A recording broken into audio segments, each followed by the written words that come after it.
할렐루야. 하나님은 살아계십니다. 살아계신 우리 아버지 하나님의 무궁하신 사랑과 측량할 수 없는 은혜가 여러분에게 함께 하시기를 축복합니다. 그간 코로나19 때문에 밀려서 그런지 우리 교회도 이제 결혼식들이 좀 있습니다. 이번 토요일에는 성경임 집사님 딸이 가고요, 다음 주간에는 최하석 집사님 아들이 가고요, 9월 달에는 우리 김순현 권사님 아들이 갑니다. 예약되어 있는 것만 그렇습니다. 여러 이제 며느리감, 사위감 이렇게 생각을 합니다. 그런데 어디 보니까 이런 글들이 있어요. 결혼하면 안 되는 신랑감. 이미 결정되어 있는 집은 어쩔 수 없고 고려를 하시라는 거예요. 첫째, 금쪽 같은 내 새끼. 금쪽 같은 내 새끼 신랑은 결혼하면 안 된대요. 금쪽같이 여기기 때문에. 둘째, 하늘에서 내린 효자. 이건 부인도 모르고 부모님만 생각할 수 있기 때문에. 셋째, 개천에서 난 용. 자수성가한 사람들인데 이런 사람한테 시집가면 같이 개천으로 끌려간대요. 웃자고 하는 얘기이지만 세태를 반영하는 거예요. 부부가 서로 좋아서 만나고 행복을 누려야 되는데 또 다른 여러 가지 요소들이 함께 곁들여지게 되어지고 이것 때문에 아픔을 겪기도 하고 힘든 모습도 있어요. 어찌되었든 하나님의 은혜 안에 서로의 짝을 만나 가정을 이루는 것은 얼마나 귀한 일입니까?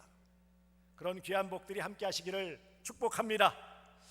계속해서 우리가 이 본문 넉 주째 같은 본문 계속 하는데 어떤 분들은 이렇게 지루하게 한 본문 가지고 계속 쪼개기만 하실까 그래요.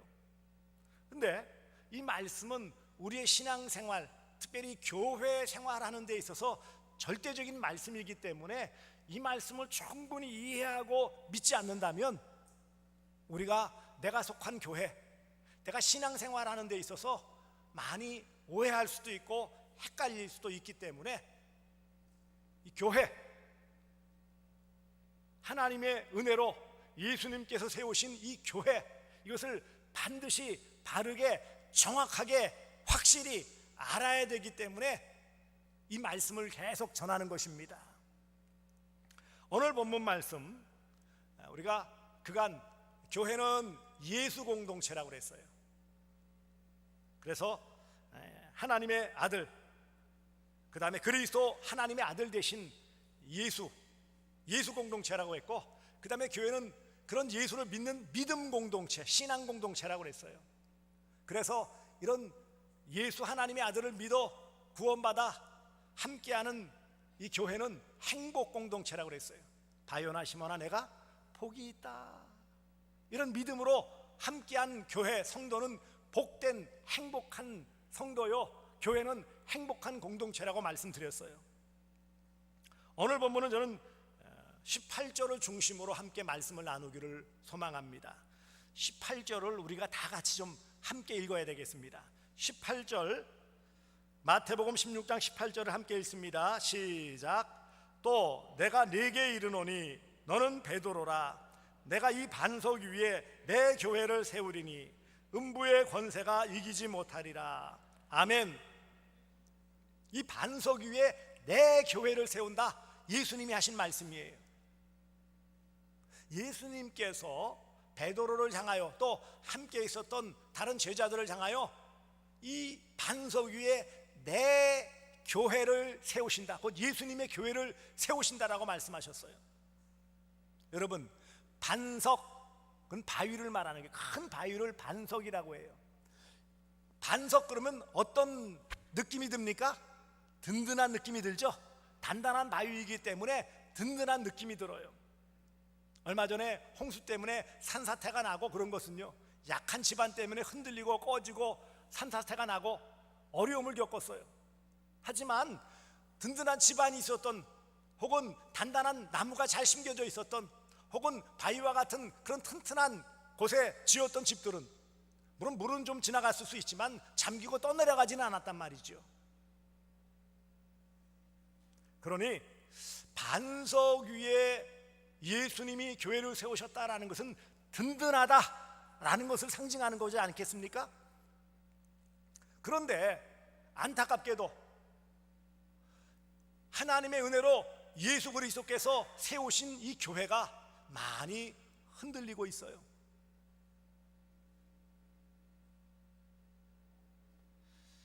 이 든든하다라는 의미를 가져야 되는 이 교회, 흔들리지 말아야 될 교회임에도 불구하고 많이 어려워요. 본문을 중심으로 본다면 이 말씀을 마치고 바로 예수님께서 자신이 이런 교회를 세우시기 위하여 십자가에 고난받으시고 죽으셔야 하리라라는 예수님의 고난에 대한 말씀을 주셨을 때 베드로가 제일 먼저 또 용감하게 그리 마옵소서 22절에 말씀해요. 이 일이 결코 죽게 미치지 아니하리이다 라고 막아설 때 예수님께서 뭐라고 그랬어요? 베드로에게 사탄아 내 뒤로 물러가라. 금방 칭찬받고 인정받고 했던 교회의 든든한 기초와 같이 될 이 베드로인데 어찌 보면 교회의 중요한 요소인데 핵심인데 금방 사탄아라고 꾸중을 듣는 일까지 벌어지는 걸 볼 때 뭐예요? 약하다라는 걸 알 수 있죠. 멀리 볼 게 없다는 거예요. 뭐 오늘날 교회 현상은 놔두고 베드로에게 너는 베드로라 이 반석 위에 내 교회를 세우리라. 천주교에서는 이 반석이 베드로이기 때문에 이 베드로 위에 교회를 세웠다고 그래요. 일부는 인정해 줄 수 있어요. 그렇다면 그런 베드로라면 금방 사탄아 그러면 그 베드로는 사탄 위에 세웠다는 겁니까? 교회는? 그렇잖아요. 이 말씀하시고 사탄아 베드로에게 말씀했다면 천주교 주장대로라면 사탄 위에 교회가 세워졌어요? 그럴 수가 없잖아요.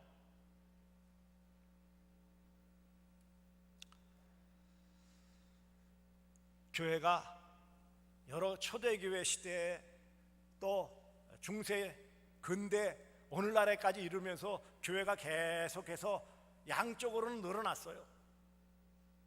그리고 교회 건물이나 여러 가지 많은 그런 안에 있는 조직들이나 이런 것들은 굉장히 많이 확대되었어요.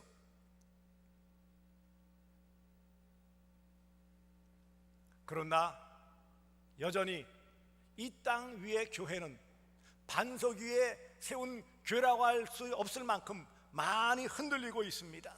세계 교회는, 유럽의 교회는 이미 거의 무너졌어요. 한때 중국 교회도 뭐 많이 이제 지하 교회를 중심으로 해서 성장했다고 하지만 지금 주춤해 있고요. 한국 교회 70년대, 80년대 부흥을 구가했던 한국 교회는 지금 어떻습니까? 사회적으로 그렇게 크게 인정받지 못하는, 보는 그 이념에 따라서는 적폐의 대상이라고 여길 만큼 교회가 지금 많이 어려움을 겪고 있어요. 목회 세습이나 성적인 일탈, 그리고 지난주에 보셨다시피 그런 방역당국의 지침을 따르지 않아서 함께 모이고 어우러짐으로써 수도권 지역 여러 교회가 수십 명, 합치면 수백 명이 될 만큼 계속해서 지금 확산 중에 있어요.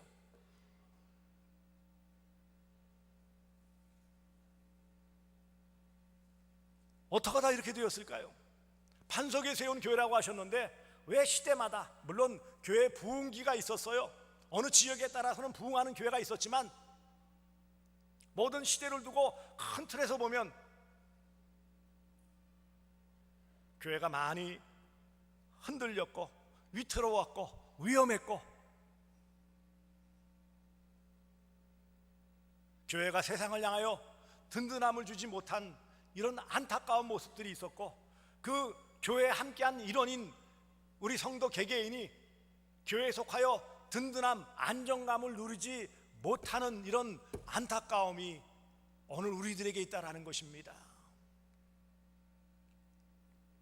흔들리는 세상 가운데 요동치는 인생, 굳게 붙잡고 싶은데 서 있을 수 없는 현실, 이게 오늘 예수 믿는 우리들의 모습 아닙니까? 이런 모습을 볼 때 내 교회를 이 반석 위에 세우리라 라는 이 말씀, 이 반석 위에 내 교회를 세우리라는 이 말씀이 실감이 되지 않아요? 그런데 왜 예수님께서 제자들에게 또 오늘 이 시대에 우리에게 이 반석 위에 내 교회를 세우리라 그리고 세워주셨을까요? 왜 이 말씀이 여전히 유효한 말씀일까요? 왜 교회는 세상에서 흔들리지 않는 존재여야 할까요? 왜 이런 흔들리지 않는 존재로 세상을 향하여 소망을 주는 존재여야 할까요? 교회는 죄와 허물로 죽었던 희망이 없는 인생들에게 하나님의 은혜로 예수 그리스도의 그 십자가의 대속의 죽으심으로 구원하여 줌으로 구원받은 성도가 함께 모였기에 구원의 소망을 품고 영원한 생명의 소망을 품고 함께 모였기 때문에 외적으로 볼 때는 형편없어 보이고 여러 조직이나 또 모습에서는 흔들거리고 실수하고 죄를 짓는 모습에서는 영 믿업지 못하지만 그 구성원인 성도를 바라볼 때는 별 희망이 없어 보이지만 이 교회를 세우신 예수 그리스도, 그분이 반석이시기 때문에, 그분이 영원히 흔들리지 아니하는 주님이시기 때문에 교회는 든든히 흔들리지 않고 견고하게 서 있고 성도와 세상을 향하여 희망을 주는 존재일 수 있는 것입니다. 고린도전서 10장 4절, 다 같은 신령한 음료를 마셨으니 이는 그를 따르는 신령한 반석으로부터 마셨음에 그 반석은 곧 그리스도시니라. 할렐루야. 예수가 반석이세요. 예수교회잖아요. 예수교회. 사람들의 교회라고만 자꾸 하면은 의미 없어요. 우리가 세상으로부터 부름받아 구원받은 한 성도의 모임, 공동체이지만 이 공동체의 주인이 예수이기 때문에, 이분이 세워주셨고 이분이 이끌어 가시기 때문에 희망이 있는 거예요. 우리끼리 잘 의논하고 우리끼리 잘해보자 으쌰으쌰해서 희망이 있는 게 아니라는 거예요. 여전히 실수가 많고 여전히 헛발질하고 세상 사람들에게는, 어떤 사람들에게는 적폐의 대상이 되어지고 어떤 사람들에게는 조롱거리가 되어지지만 그럼에도 불구하고 여전히 교회는 세상의 희망이에요. 왜요? 예수님께서 이 반석 위에 내 교회를 세우리라 하셨기 때문이에요. 그렇다면 희망을 줄 수 있는 이 반석의 의미가 무엇일까요? 신학자들이나 이런 사람들에 따라 좀 다르지만 그래도 우리 개혁주의 신앙 입장에서 말씀드린 것처럼 이 반석이 바로 예수 그리스도예요. 교회의 기초는 예수이기 때문에 소망이라고 그랬어요. 희망이라고 그랬어요. 말씀드린 고린도전서 10장 4절에 그 반석은 곧 그리스도시니라. 그래서 이 반석 위에 내 교회를 세우리라. 1차적으로 이 반석이 누구시라고요? 예수 그리스도예요. 제가 그래서 석주 전에 말씀했잖아요. 교회는 예수 공동체라고, 예수님 거라고. 사랑하는 성도들이요, 사람 자랑해봐야 의미 없어요. 목사가 어떻고 누가 어떻고 지도자가 어떻고, 아니요, 별 의미 없어요. 예수가 신앙 공동체인 교회의 중심이시기 때문에, 그분이 주인이시기 때문에, 그분이 이끌어 가시고 책임져 주시기 때문에 성도에게 소망이고 세상의 희망이 되어지는 거예요. 그러니 여전히 교회는 세상의 희망이에요. 이게 아니라면 우리끼리 침묵해만도 못해요.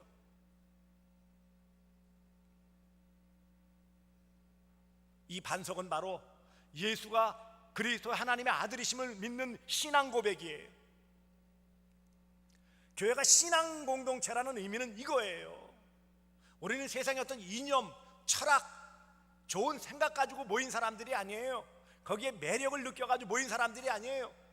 오직 예수가 그리스도요 하나님의 아들이심을 믿는, 하나님을 믿고 예수를 믿는 믿음의 사람들의 이 믿음의 고백, 많은 개혁주의 신앙인들은 그래서 이 반석을 베드로가 고백했던 주는 그리스도시요 살아계신 하나님의 아들이십니다 라는 신앙 고백을 반석이라고 표현해요. 맞습니다. 우리 신앙 고백이 든든한 반석이에요. 어떤 상황에서도 예수가 그리스도요 하나님의 아들이십니다 라는 이 믿음이 힘이에요. 사랑하는 성도들이요, 그렇습니다.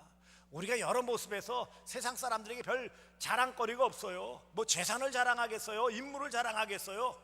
학식을 자랑하겠어요? 세상에서도 나름대로 최고인 사람들 많아요. 부자들도 많고요, 똑똑한 사람들도 많고요, 대단한 사람들 많아요. 그런 거 자랑해가지고 우리가 뭘 그들에게 희망을 줄 수 있어요? 우리가 세상에 희망을 줄 수 있는 반석과 같은 그것은 바로 예수가 그리스도요 하나님의 아들이십니다라는, 예수가 이 교회의 주인이십니다라는 믿는 고백이에요. 고백. 이 고백이 희망이에요. 함께 고백하고 함께 믿고 함께 구원의 은혜를 누립시다. 그래서 내가 희망을 갖고 이것을 아직도 고백하지 않는 이웃들에게 전해주어서 함께 믿게 해주는 이 희망을 전달하는 것이 성도예요. 그러니 세상이 어떻게 변하고 또 교회 밖의 사람들이 어떻게 평가한다고 해도 여전히 교회가 희망인 이유는 예수 믿어 구원받을 수 있기 때문이에요. 이 고백이 여전히 유효하기 때문이에요. 누구든지 예수가 그리스도요 하나님의 아들이십니다라는 신앙 고백을 하는 그 사람은 구원받은 사람이기에, 남녀노소 빈부귀천 유무식 상관없이 구원받기 때문에 교회가 희망이에요. 세 번째는, 어떤 분들은 어떻게 저렇게 할지 모르지만 세 번째는 신앙 고백자 베드로죠. 베드로 단 한 사람이라기보다는 그 자리에 있었던 다른 11제자를 대표하는 베드로의 고백이기 때문에 1차적으로는 베드로, 그 다음에는 11사도, 그 다음에는 모든 제자들, 그 다음에는 예수 믿는 모든 우리들까지 포함되어지는 거예요. 이 반석이라는 게 뭐예요? 신앙 고백자들. 저는 그래서 뭐 천주교 입장, 전적인 다수용은 아니라 할지라도 적어도 베드로도 포함된다라는 것에는 저는 인정해요. 왜냐하면 아무리 예수가 주인이시고 그 신앙 고백이 훌륭해도 신앙 고백자가 없다면 아무 의미 없어요. 그럼에도 불구하고 금방 사탄아 물러가라 책망을 들었어도 왜 베드로가 중요합니까? 그래도 입으로 고백했기 때문에, 주는 그리스도시요 살아계신 하나님의 아들이십니다라고 분명하게 고백을 했기 때문에 희망이 있는 거예요. 하나님은 우리 모두가 예수 안에서 구원받은 성도요, 이 놀라운 신앙 고백 한 자만이 희망을 가지고 살 수 있고, 그런 신앙 고백자만이 교회의 힘을 분명히 하셨기 때문에 부족하고 여러 쓸모없는 모습이 보여도 우리가 예수가 그리스도요 하나님의 아들이십니다라고 우리의 입술로 분명하게 고백하면 구원받은 것이요, 이것은 무엇과도 비교할 수 없는 큰 은혜요, 희망이요. 이런 희망을 가진 모든 성도가 함께하는 한 교회는 희망이에요. 희망이 있어요.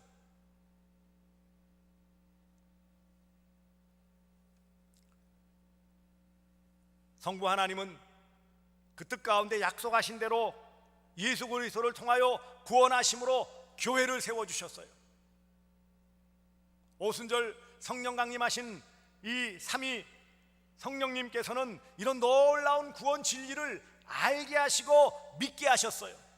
오늘 이 시대에 성령님께서 함께 하심을 통해 믿게 하시고 알게 하시고 믿게 하셔서 우리가 이 희망의 끈을 놓지 않고 살아갈 수 있도록 함께 해주셨습니다.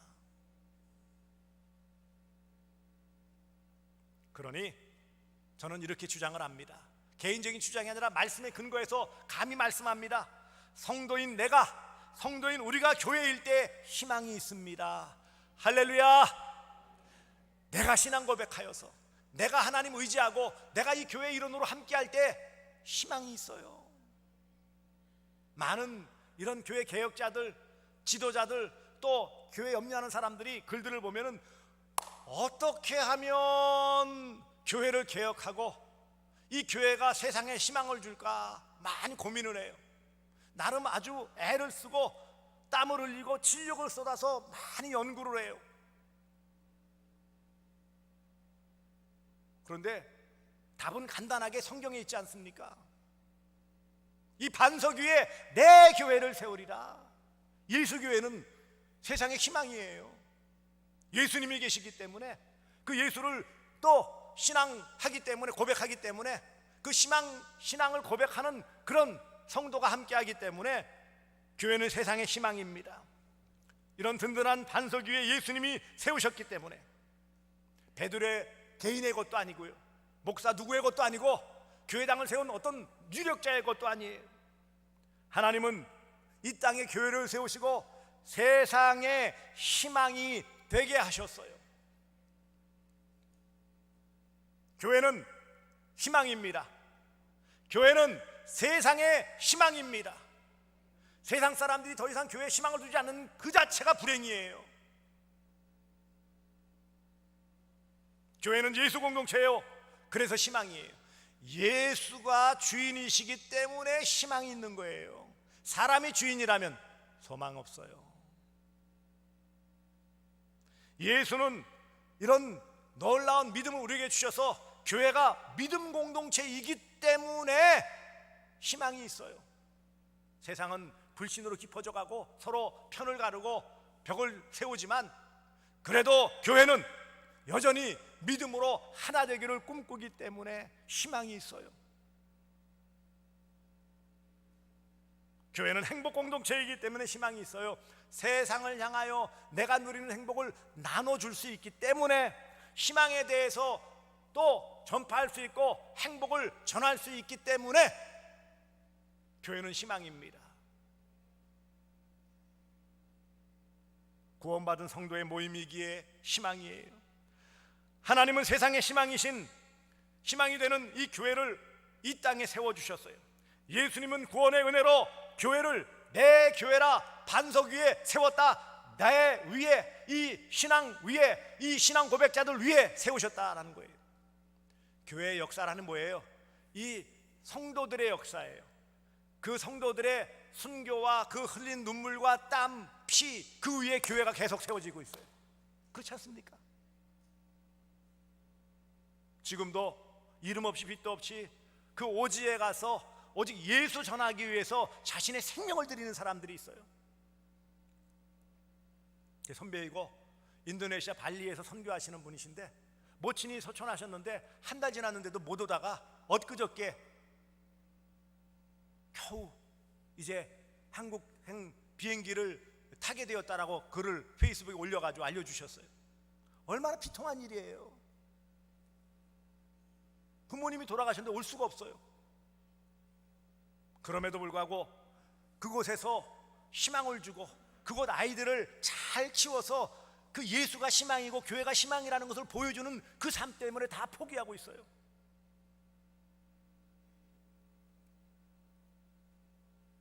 성령님은 충만하심으로 교회를 든든히 지키시고 세상에 희망의 등불을 켜게 해주셨어요. 때로는 그 희망의 등불이 팔랑거리고 약화되어지지만 그럼에도 불구하고 여전히 모든 역사의 흐름 가운데 한 번도 그 희망의 불꽃이 꺼진 적은 없어요. 위태로운 적은 있어도. 교회는 해해 지금 여러분들 위에 비치는데 제가 화나죠. 평소보다 위에가 선라이트 그냥 햇빛이 들어오기 때문이에요. 햇빛 지난 주간 그 지난 주간에는 비가 많이 와서 장마철이라 해가 안 보였어요. 해가 안 보이고 하늘이 구멍이 뚫린 것처럼 비가 쏟아진다고 태양이 없었던 거 아니에요? 그렇지 않습니까?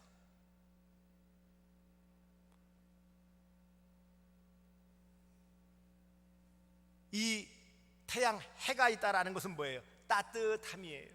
물론 요즘은 너무 좀 덥지만 그래도 따뜻함이에요. 빛이에요. 환하게 비춰줘요. 이것처럼 교회는 해처럼 세상을 향한 따뜻한 사랑으로 품을 수 있어야 돼요. 끊임없이 예수 사랑으로 품어야 돼요. 세상의 빛의 역할을 해야 돼요. 여전히 어둡고 죄가 가득한 이 땅이지만 예수 빛을, 말씀의 빛을 여전히 비춰줘야 돼요.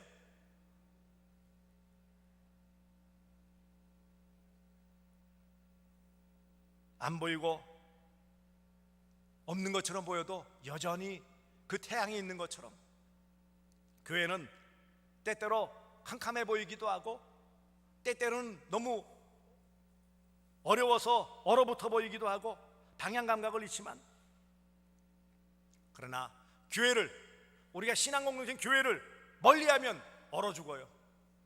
그렇습니까? 안 그렇습니까? 따뜻함을 유지하려면 교회에 함께 해야 돼요. 교회는 하나님이 이 땅에 남겨주신 유일한 희망입니다. 교회는 하나님이 이 땅에 남겨놓으신 유일한 희망입니다. 이 희망을 놓치면 아무것도 아니에요. 절망이에요. 그러면 어떻게 해야 될까요? 교회답게, 성도답게 살아야 돼요. 교회답게 되기 위해서는 성도답게 사는 길밖에 없어요. 더 이상 교회를 욕되게 하면 안 돼요. 저는 그렇게 생각해요. 적극적으로 막 나가서 막 한다. 아니, 그건 다음에 좀 힘을 기른 다음에. 지금은 욕만 안 먹여도 좋겠어. 욕만 안 먹여도. 뉴스 나올 때마다 얼굴이 뜨뜻해요. 아니, 왜 도대체 이럴까? 왜? 물론 어쩔 수 없는 경우도 있어요. 하지만 적어도 우리가 그런 지침들을 지켜야죠. 고려신학대학원 교수로 은퇴하신 박용돈 교수님, 목사님, 그런 글을 썼어요. 이때는 하나님의 은혜보다 마스크 쓰고 거리 두기 하는 게 더 은혜다 그래요. 하나님의 은혜도 필요하지만 우리 할 도리 하지 않으면서 은혜만 바라본다? 그런 미신이에요. 마찬가지입니다. 이 시대 교회가 희망인 것은 우리가 그래도 성도답게 살 때 희망을 주는 거예요.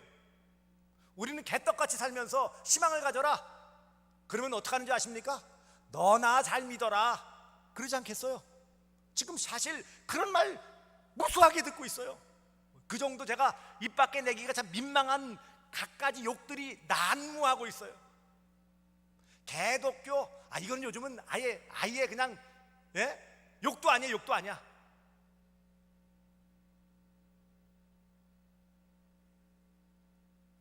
결국 교회를 욕되게 하진다라는 것은 그냥 교회답게, 성도답게 그 특성, 정체성만 지키면 돼요.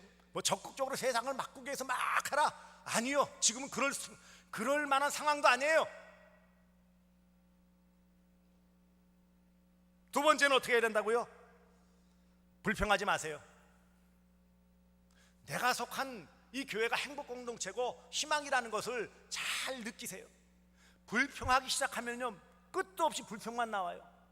그렇지 않습니까? 100가지 좋고 한 가지 나빠도 불평해야 돼. 참 얼마나 안타까워요.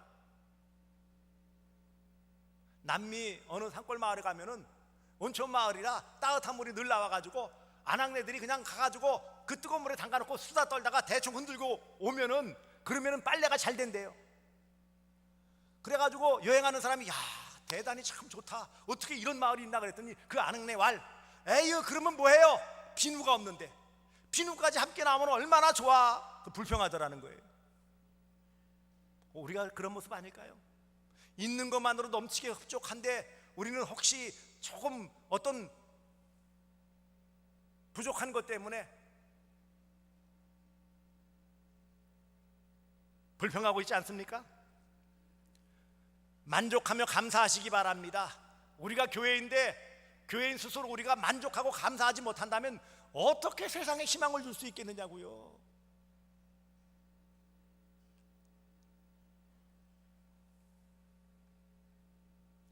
셋째는요, 예수님만 바라보세요. 예수님만 바라보세요. 세상 바라볼 거 없어요. 세상에 희망이 있습니까? 이런 말씀 드리면 뭐 정치적인 의도 아니요. 대통령에게 희망이 있어요. 국회의원들에게 희망이 있어요. 뭐 잘 나간다고 하는 윤모 검찰총장에게 희망이 있어요. 정권이 바뀌면 희망이 있어요. 국민소득 4만 불 올라가면 희망이 있어요. 경제가 지금보다 활성화되어지면 희망이 있어요. 좀 나아지는 삶의 나아짐은 있겠지만 그 자체가 희망이 아니잖아요. 예수만이 희망이에요. 예수만. 예수교회이기 때문에 예수님만 바라보세요. 자꾸 비교하는 것은 서로 도토리 키재기예요. 교회가 희망일 수 있는 것은 예수님만 바라볼 때예요. 정리합니다.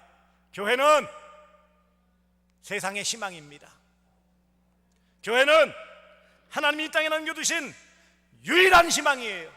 유일한 희망을 깨뜨리는 죄를 범하지 말고 세우는 은혜를 입으시기 바랍니다.